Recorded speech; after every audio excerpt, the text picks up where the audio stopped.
Hello and welcome. I'm Dr. Jeff Gardere. I'm a licensed PhD psychologist, clinical psychologist, and I am teaching Behavioral Sciences Year 1. Today we're going to be talking about defense mechanisms. We will be covering several areas, including how to recognize the presence of defense mechanisms and the impact they have on human behaviors and perceptions. Special attention should be paid to the impact these defense mechanisms may have on medical practice and which defense mechanisms are commonly associated with specific psychiatric diagnoses. But let's look at defense mechanisms as a whole. Defense mechanisms are a concept born from Freudian psychology. Sigmund Freud, the father of psychology/psychiatry. Recall that the Freudian psyche consists of the id. The id is the instinctive urges, sex, aggression, and other primary processes. Then there is the ego. The ego is the rational and language-based executors linking to reality. Finally, we have the super ego. That is the conscience, the moral compass, insisting on socially acceptable behavior, sometimes to the point of individual deprivation. I call it the cop in the head, the super ego. By the way, we live and interact most often with other people by utilizing the ego. Why? Because defenses are the primary tools of the ego. They're used to manage internal conflicts between the demands of the id and the restrictions of the super ego.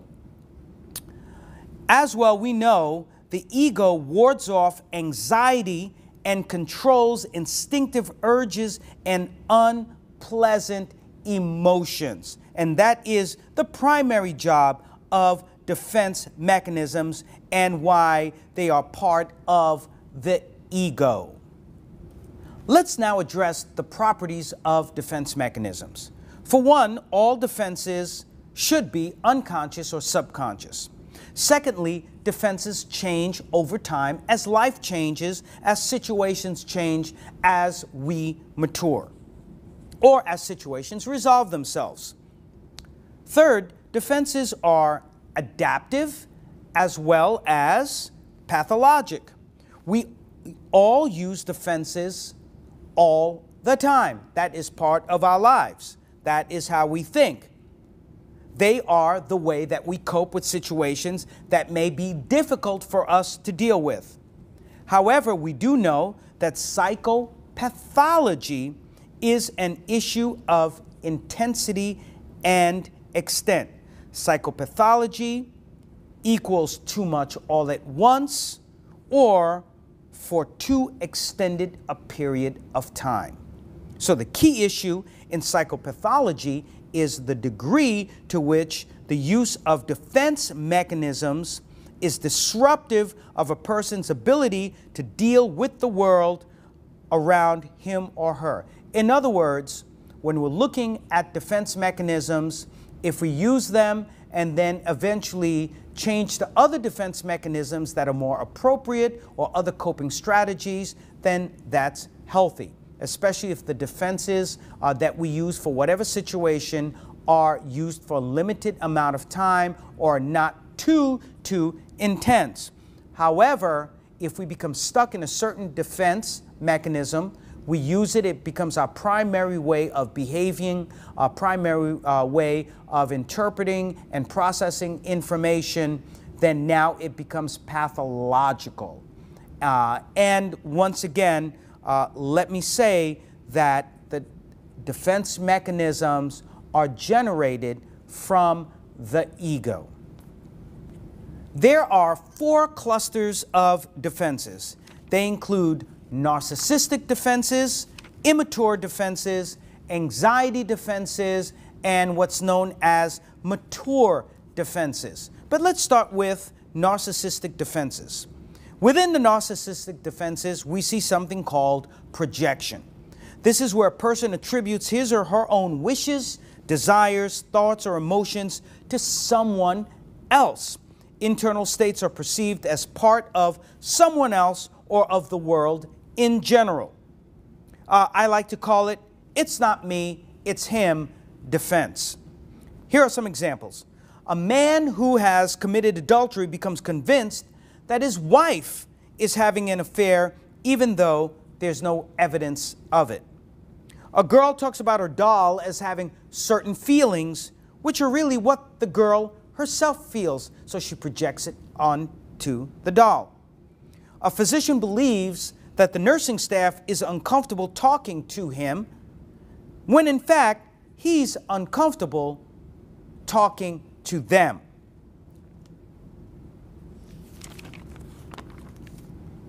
The next defense mechanism is denial, not allowing reality to penetrate, asserting that some clear feature or external reality just is not true. It's used to avoid becoming aware of something that is very painful in reality. So we get that saying, yeah, she's really in denial. Here's an example. She's really in denial that her husband is cheating. He's in denial that he's just not successful as a doctor. Let's look at some other examples. After surviving a heart attack, a patient insists on continuing his lifestyle as if nothing has happened, when in fact he should be taking care of himself, changing his lifestyle completely.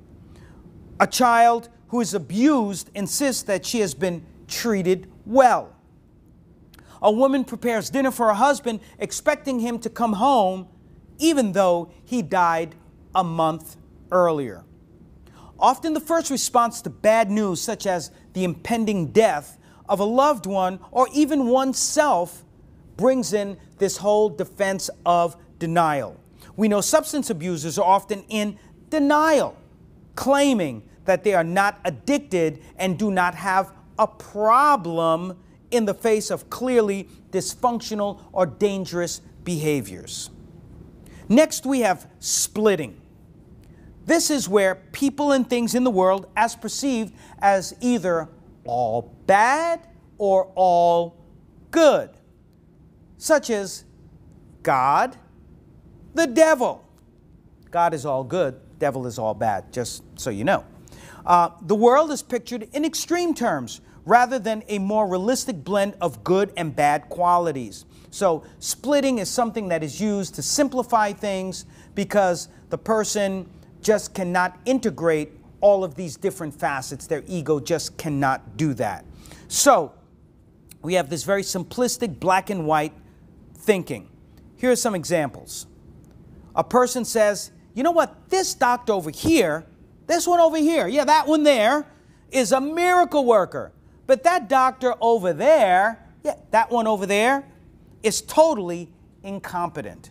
Or, you know what?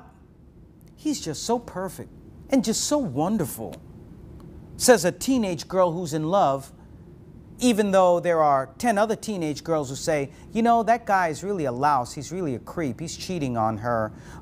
What's wrong with her? She cannot acknowledge the fact that he is a person who has complexities. Yes, he may be wonderful and nice, but he's also cheating on her and doing some other things. So she cannot acknowledge that he has complex, different behaviors. So black and white thinking, he's just perfect and wonderful. Or we may hear, no one from that family will ever amount to anything. They're all just plain no good.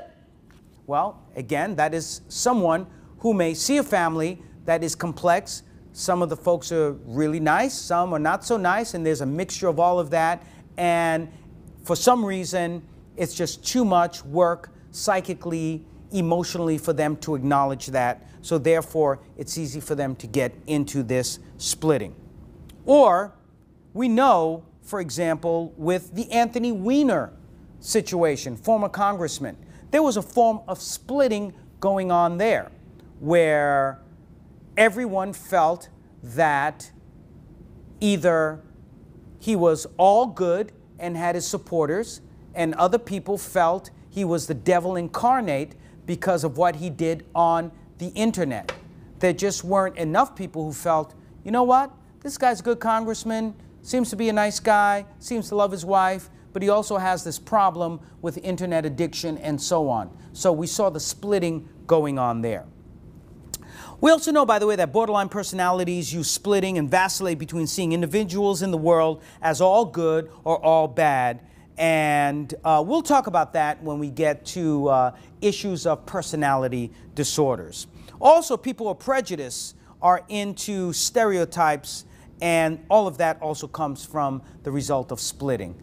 Either, you know, these black folks are all good, or maybe they're all bad, or, you know, these Muslim folks are all bad, they're all terrorists, or whatever might be in someone's mind, which is the furthest thing from the truth and which is part of this splitting.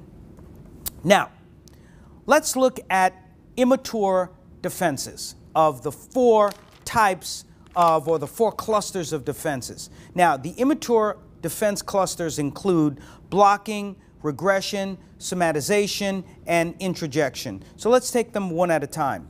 Immature defenses, because they can be so, in some words, they can be so basic in the way that they are done. They don't require sophistication. So let's look at those. Blocking is a temporary or transient block in thinking or an inability to remember something. I'm blocking.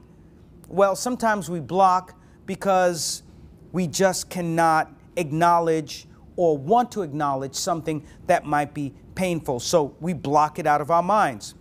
Example, physician is very upset about his patient and what is going on with him, and therefore resorts to blocking. And he says, or she says, Mr. Jones, you are suffering from, gee, I just can't remember what it's called. Or, in the middle of a conversation, a woman pauses, looks confused, and asks, what was I just talking about? So, those are examples of blocking. Another immature defense is called regression. That is returning to an earlier age or stage of development, acting childish or at least younger than is typical for that individual. Now, here are some examples. An older patient giggles uncontrollably instead of crying when told that he has 6 months to live. Or a husband is in big trouble with his wife and begins to talk in baby talk once he's found out by her for whatever he's done. Or a patient has been told that he has some sort of cancer, and instead of crying or talking to you as the physician or nurse about it, lies in the bed and curls up in a fetal position as if a baby once again. Now, play is regressive, so it is more free, it's a simpler expression from an earlier age, and sometimes it helps our patients in dealing with issues, especially if they are younger, and that's where we get play therapy. Regression is common when people are tired, ill, or uncomfortable. They regress back to an early stage that they were better able to deal with a situation. Enuresis that develops in a child who previously had been continent following the birth of a new sibling is the result of regression. Similarly, when a new child is born, older children who have been weaned away demand to go back to breastfeeding. Now, let's take a look at perhaps a more psychodynamic, analytical sort of explanation as to why regression happens. If someone in childhood, for example, has been traumatized, perhaps at the age of 8, from that point forward, they were not able to deal with life on life's terms and have many defense mechanisms, including this regression. However, what happens is once they deal with another traumatic situation in their lives, they revert back to the age of 7.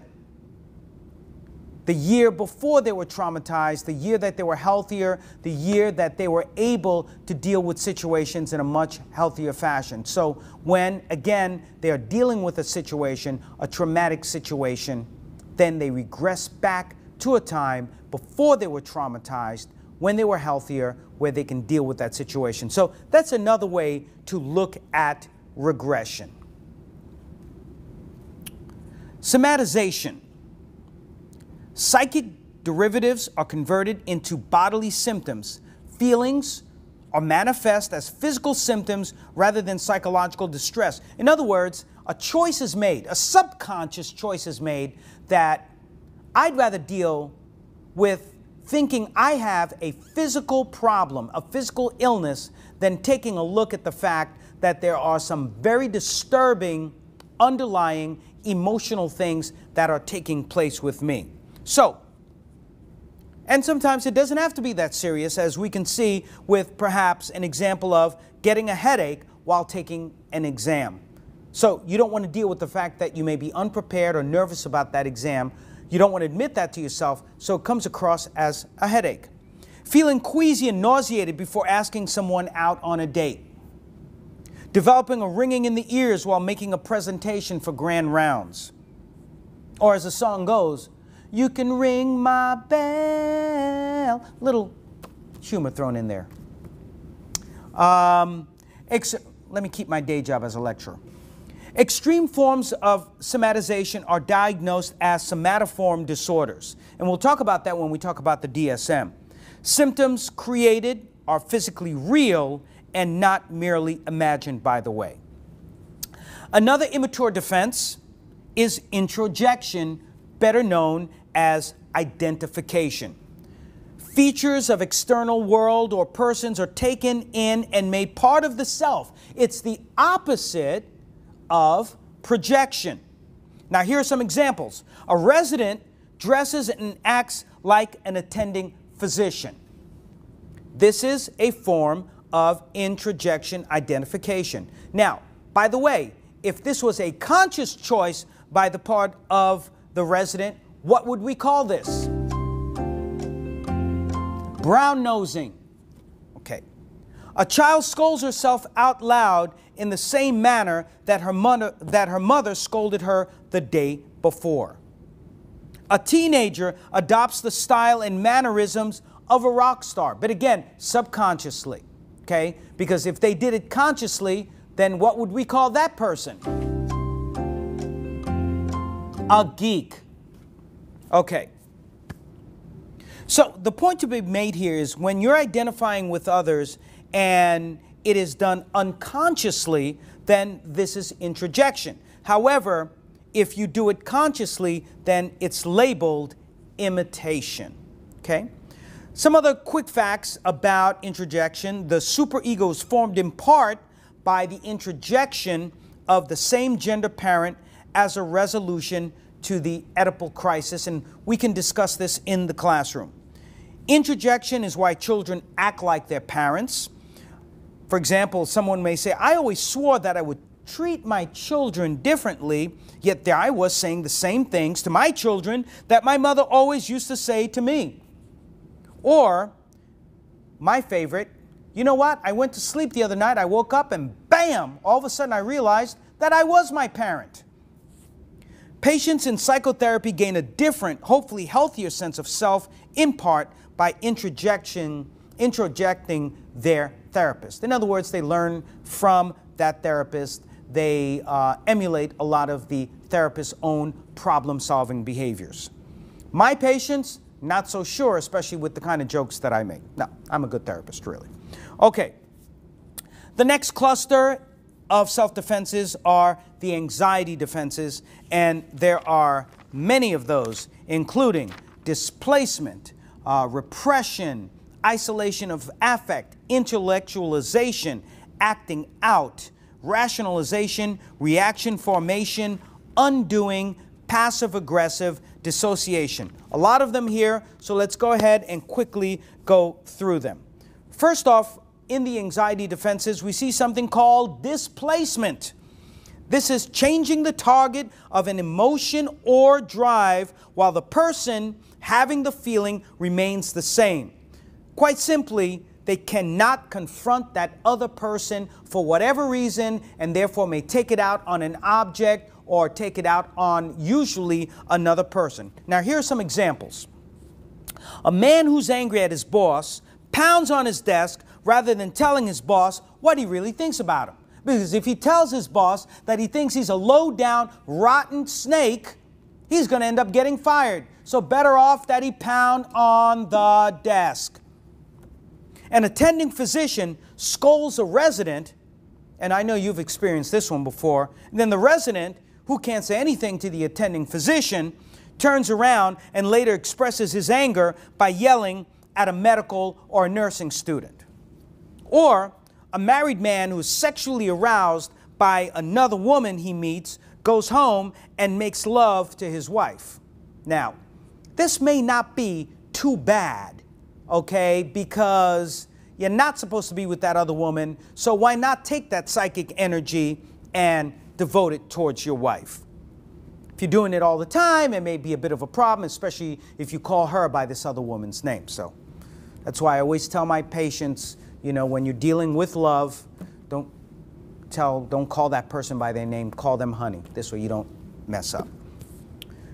In family therapy, one child in the family is often singled out and blamed for the family's problems. We call that the identified patient.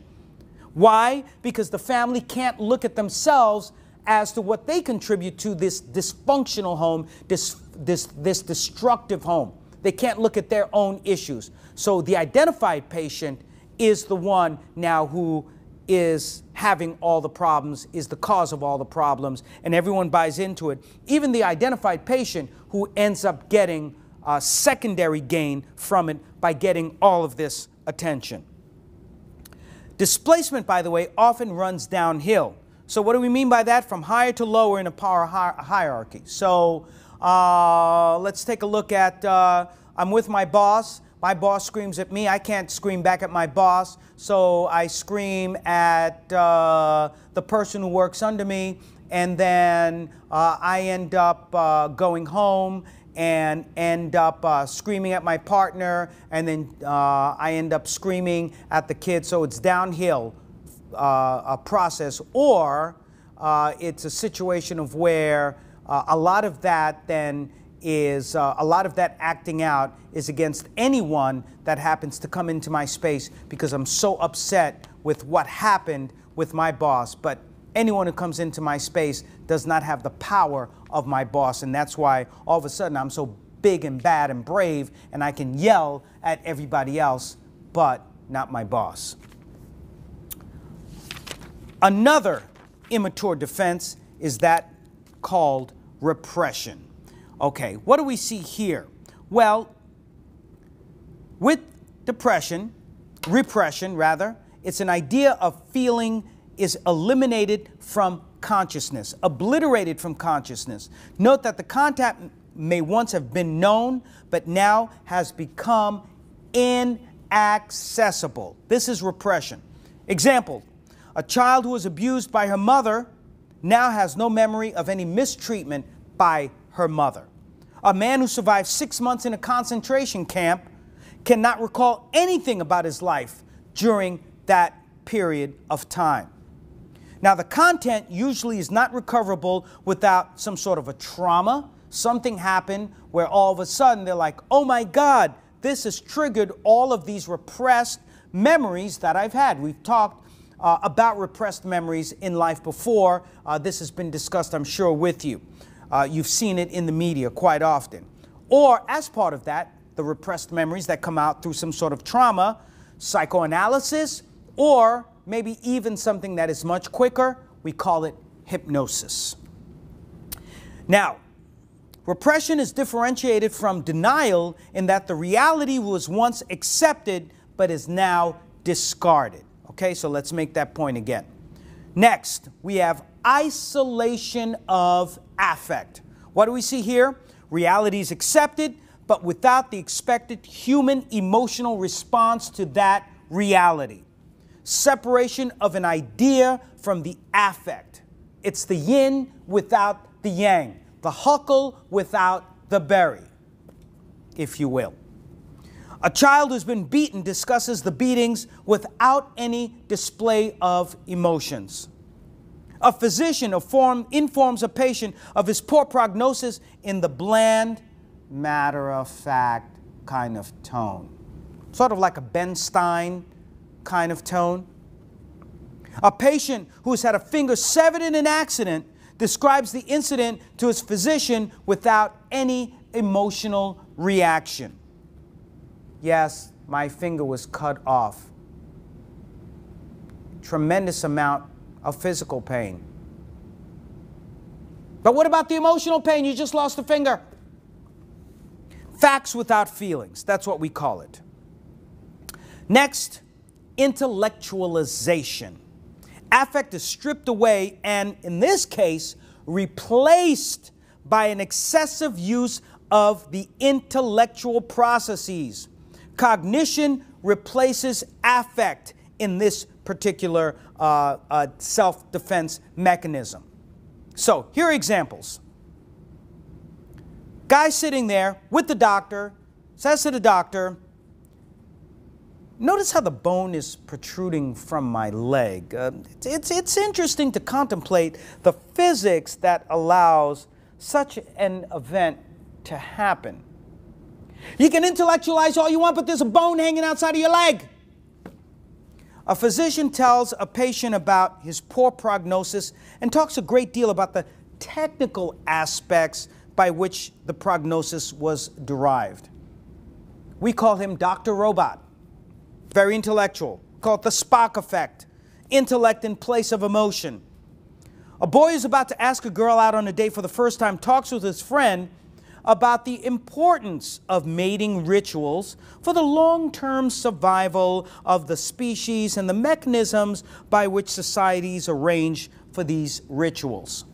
Now, again, remember, this is a subconscious process. So therefore, this is intellectualization. But if it were a conscious process, what would we call that young man? A geek. Again. Okay. All right. Next immature defense is acting out.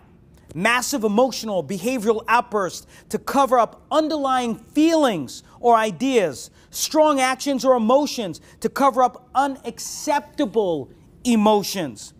Note, the real emotion is covered but not expressed. Covered but not expressed. We see this with kids who act out in school quite often. You see, because when a child is dealing with something very dysfunctional, very traumatic, especially from home, he doesn't walk into school and say to the teacher, "Excuse me, Miss Smith, I'm just not feeling well emotionally because my father's been drinking and he just hit my mother, and my mother hit her head and was hospitalized, and it's just been really a bad start to the day." Kids don't do that. When something like that happens and the kid goes to school, you know what he does? He acts out, screams, yells, beats up other kids, won't pay attention. Behavioral issues. That's what we call acting out, because he cannot deal with the tumultuous emotions that he has. One of my patients that I'm dealing with right now, his sister, twin, was killed. I don't know, a year and a half ago. Since that time, he's been acting out so much.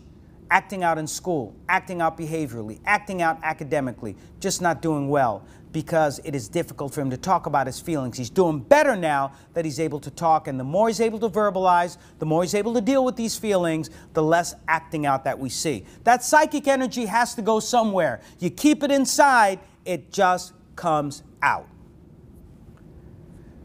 Other examples. Temper tantrum is thrown by an abandoned child to cover the depression he really feels. We see this in foster care all the time.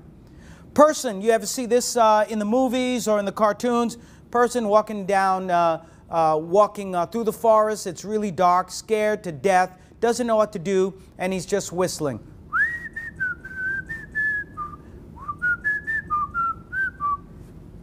That is an example of acting out. For adolescents, substance abuse, overeating, getting into fights, strong actions, acting out sexually, promiscuity, all of those things are part of the acting out, this defense mechanism. It's differentiated from displacement in that the emotion is covered up and not redirected.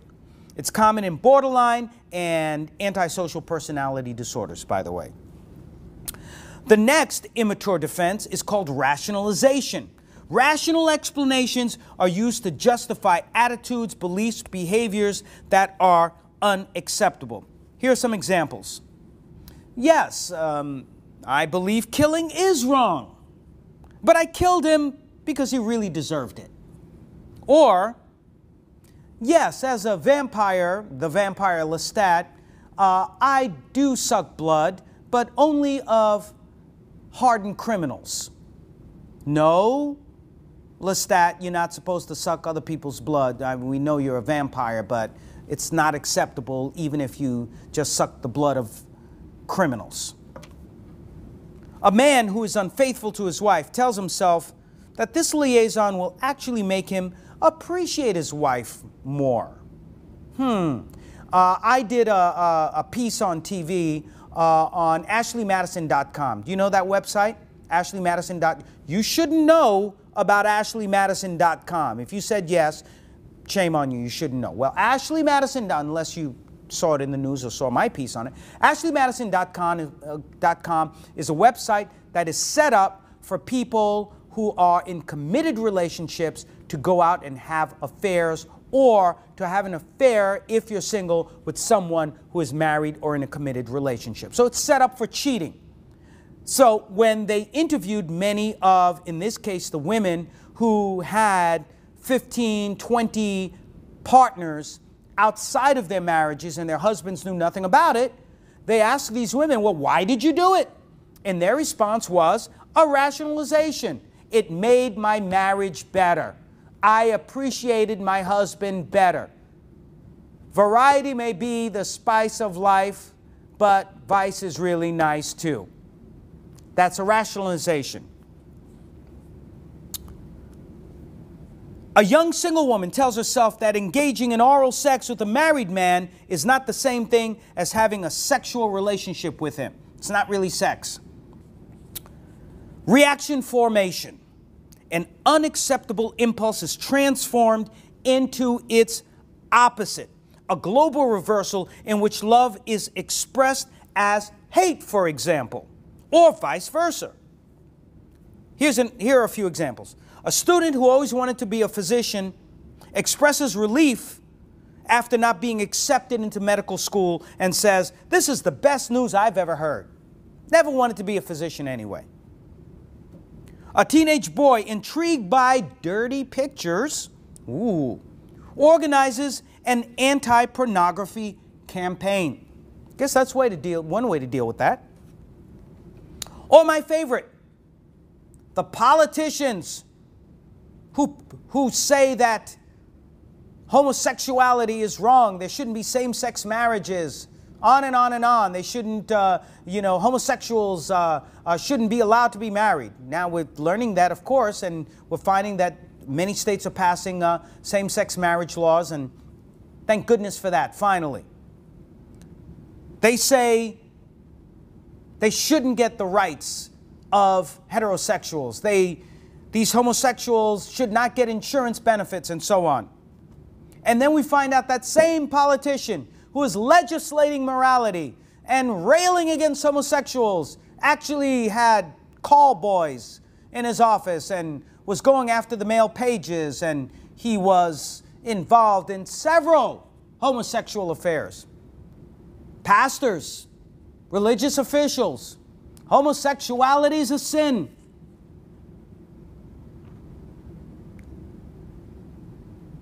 Love the sinner, but not the sin. God wanted Adam and Eve, not Adam and Steve. All of the things that we hear from these preachers. Well, it turns out that some of these preachers who feel that homosexuality is a sin actually have been involved in homosexual relationships themselves. This is a reaction formation when they go out and say those things about homosexuality. Excessive overreaction can often be a sign of reaction formation, as if the person is trying to convince self or anyone else that the original feeling or impulse did not exist. So we get from Shakespeare, "The lady doth protest too much, methinks." The next defense is undoing. The next immature defense, undoing. Acting out the reverse of unacceptable behavior, repairs or fixes the impulse. For example, a man who is sexually aroused by women he meets immediately leaves and buys flowers for his wife. Aww. But this is an undoing. A woman who shoplifts from a store feels awful about it later on, goes back to the same store. She knows she can't return the item because she might get busted. So instead what she does is she buys a number of items so that she can actually, in some ways, pay for what it is that she took before. She actually buys more items and pays more than the worth of what she took before. This is an undoing. Many religions offer a type of institutionally sanctioned undoing. Penance after confession, or making the sign of the cross to ward off anxiety. Obsessive compulsive behavior, repeated hand washing, is a form of undoing, especially if they feel that they've done something dirty or touched something dirty. Passive aggressive is another form of an immature defense mechanism. Passive aggressiveness. It's a non-performance or poor performance after setting up the expectation of performance. It's regarded as passive, indirect expression of hostility. Now, if that definition I gave you is a little bit convoluted, let me give you an example that points it out exactly. I'll use my experience. Not that I ever talk about myself, but I'll use my experience. My girlfriend, who I make very angry on a Wednesday, I say or do something stupid, maybe look at another woman or something really, really stupid like that. She sees me, she gets upset. She tells me, you know, I want to go home, that's it, goodbye, call me tomorrow. So I call her the next day, call her on Thursday. I apologize like crazy, and I say, please, let's go out again. Let me make it up to you. Let me have a little undoing. And she says, okay, I forgive you. Come and pick me up tonight, 10 o'clock. I show up at 10 o'clock at night in my Mercedes-Benz convertible. Well, I don't have one anymore. I used to. Now I drive a hoopty. And honk the horn. She opens up a window and says, I'll be down in just a little bit. I'm not ready yet. A little bit goes to 10:30. I'm still waiting. A little bit further goes to 11. I'm still waiting. A little bit more goes to 11:30. I'm still waiting. And finally, she comes down at 11:45 for a 10 o'clock date. This, folks, is passive-aggressive behavior. It would have been easier if she just said, I think you're a louse, Dr. Jeff, and I'm pissed off with you. Instead, she did the passive-aggressive behavior. She actually had set up the expectation of coming down at 10, but there was the non-performance or poor performance when she actually shows up to my car at 11:45. Okay, so there you go.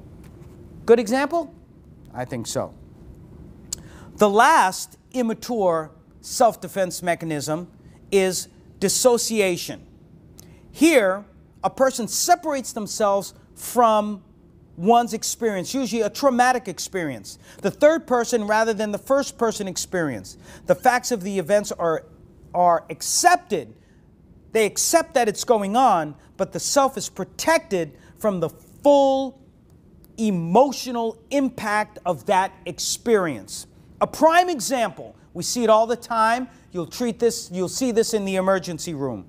A woman who is raped tells you that it was as if she were floating on the ceiling watching it happen. The survivor of an automobile accident tells of the feeling that everything happened in slow motion. A child who was sexually abused recalls only the bad man who came to her in her dreams. In extreme forms, this becomes a dissociative disorder, such as fugue states, amnesia, identity disorders, multiple personality. So we'll discuss more of this again when we talk about the DSM Diagnostic and Statistical Manual that we use in psychiatry. Finally, we have the mature defenses. Now, these defenses distort reality less than the other defenses and are thus considered, for the most part, not always, to be more mature. First one, the mature defense, or can be used as a mature defense at times, is humor. It permits the overt expression of feelings and thoughts without personal discomfort, at times. Now, we see that comedians use humor many times as a self-defense mechanism in dealing with a lot of the pain, emotional pain that they've had in their lives. People such as Richard Pryor and so on. And Cat Williams, whose life is a train wreck, another comedian. So they use the humor to describe what it is that they've been through or what they may be going through in life. In other words, they learn to laugh at the train wreck of their lives. And for most of us, we use humor in order to deal with some embarrassments.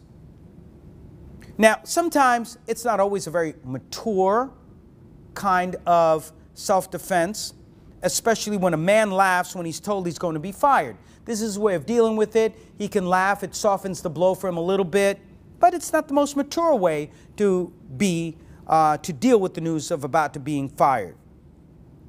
A student smiles when he realizes that a particularly intimidating professor looks like a penguin. That may not be so mature, but it can be very, very healthy in that at least it keeps the student in the classroom and doesn't make him feel awful about himself. Or the one that we see sometimes, a terminally ill cancer patient makes fun of his condition because this is the way that he can better deal with the fact that at some point he is going to die. Now, let's look at sublimation.